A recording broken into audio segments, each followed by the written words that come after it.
my little party animals. Hiphiprenee here today with another episode of So You Wanna Be a Sims YouTuber? We've covered promotion before on this series with some do's and don'ts of how to promote your content. But since then, I've had a few people asking for something a little more specific. What groups are you part of? Where do you find it's best you share your content? Let's go through some pros and cons of 5 major social medias I use to promote my content, in order from least used to most used. Instagram. The pros. You can share photos of what your video is about, like screenshots of builds, sims, or gameplay. Well-done screenshots can entice people to watch your videos, especially if they see something that's really grand looking or maybe they're not sure how to accomplish it themselves. Instagram also has a really big community that seems to be the least toxic of the satellite Sims communities.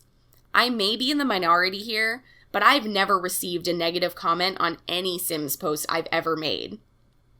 The cons. You can't share clickable links on your posts, only hashtags. You can link your channel and your profile, but that's a lot of steps for someone to get to your video. And the algorithm doesn't help get you noticed. Instagram's algorithm used to be fairly easy to understand, but it's gone through a lot of changes since Facebook bought them out, and it's not as easy to grow as it used to be. In conclusion, I'll admit, Instagram is my least used and least understood social media for my channel. Instagram was just a bit behind my time, and I never really took the time to get super into it. But having an extra social media for your channel is never a bad thing, so I suggest joining anyway. Reddit. The pros. There are dedicated subreddits for specific Sims niches, like challenges or building. This means that your videos can reach an audience specific to what you're about, whether it be building, casts, challenges, or more. Reddit also embeds your videos so you don't have to travel cross-platform for people to see your video. This means folks can easily watch your videos without leaving the app or website that they're already on. The cons. Reddit can be extremely negative due to the higher anonymity. Reddit is notoriously negative, and it comes with the territory of being as anonymous as possible, which gives people the balls to do things and say things they wouldn't normally do. And videos just aren't as popular as screenshots. Screenshots tend to get more interactions. Reddit doesn't exactly love self-promotion, but if you do it correctly, people will find and enjoy your videos. Some subreddits to join are Sims YouTubers, The Sims, and The Sims Building. In conclusion, Reddit is another meh platform for sharing your YouTube videos. It's not my favorite, but I see enough of a result that I still post videos there from time to time. I've personally noticed that Reddit seems to enjoy more generic builds, and that I've gotten a lot of hate on my true crime series there. So I curate and post only what I think is appropriate for a Sims subreddit. Discord. The pros. There's a large community on Discord with many different Discords depending on your content or what you're looking for. This means you can spend more time connecting with the Simmers that you enjoy connecting with. You can also connect to other Simmers on a more personal level by chatting and networking. This means you're able to connect with people on a deeper level and potentially end up working together. The cons.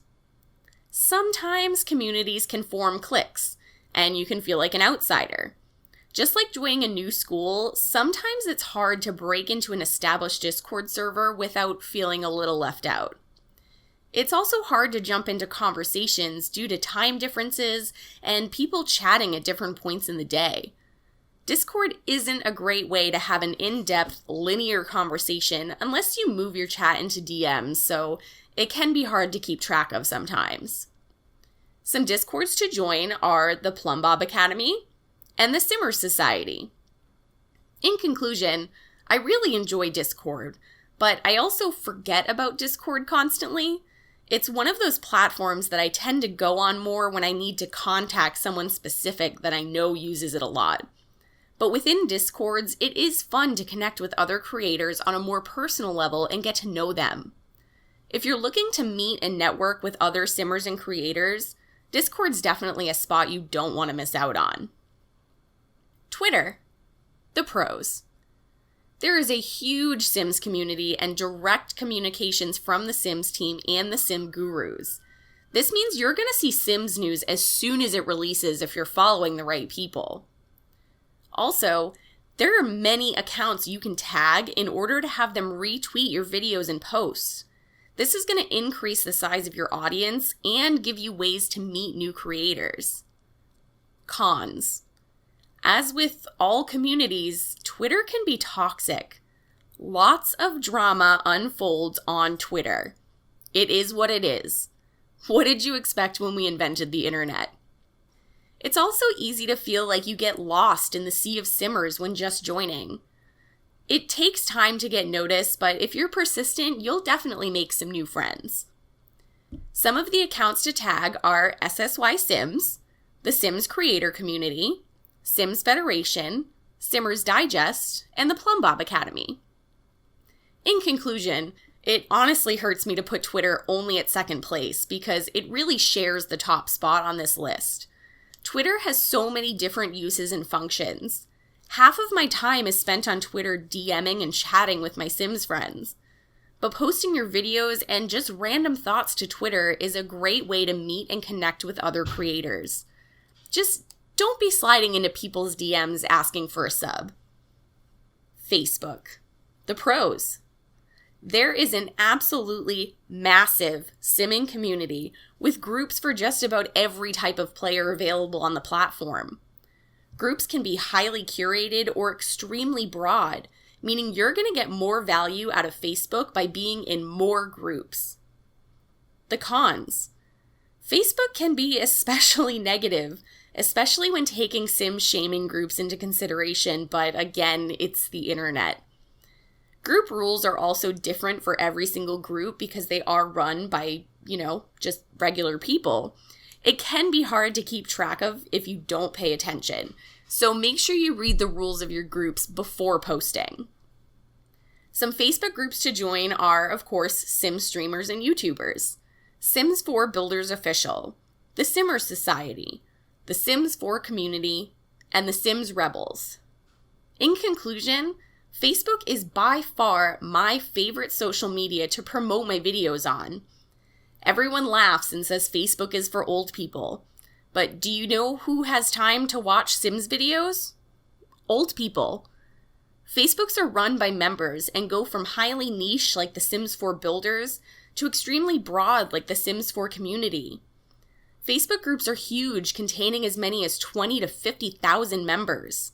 I get most of my external YouTube views from Facebook by sharing in various communities and taking advantage of the large audiences within those communities.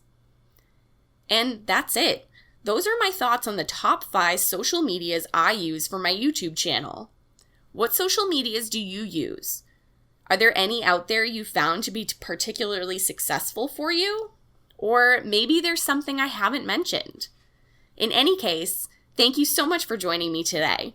If you enjoy this series, don't forget to like and subscribe, and I'll see you next time. Bye!